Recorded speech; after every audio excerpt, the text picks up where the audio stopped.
कांदी कांदी पिचु रास्ता रे गड़ी जाउछि बुढ़ीमा जे जेते बुझेले भी से जमा बुझुनी।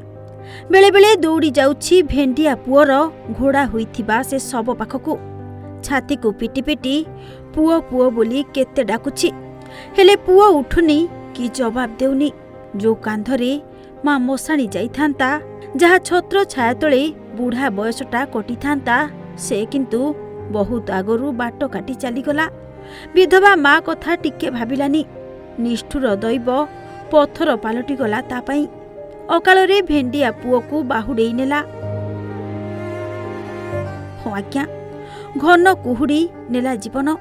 अजना गाड़ी धक्कारे मरीगले एई बुढ़ीमार भेंडिया पुओटी। तेबे मृत व्यक्ति जनक हेले अमर बिशोई। आसिका ब्लॉक गांगपुर थाना अंतर्गत खंडराबली गाँर घटना।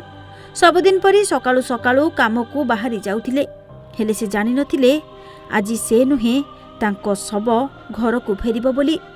अधरास्तारे काळपरी माड़ी आसिला अजना गाड़ी आउ धक्का देबा परे मुंडरे चढ़ाई सुनापिला परी मिळेई कला सेई घन कुहुड़ी रे।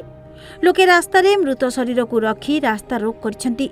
भंजनगर आसिका गाड़ी चलाचल बंद रहिथिबा जोगु लोके चलाचल रे असुविधा भोगुथिबा देखिबाकू मिलिछि। गंजामरू किरण मिश्रଙ୍କ रिपोर्ट, ओडिशा भास्कर।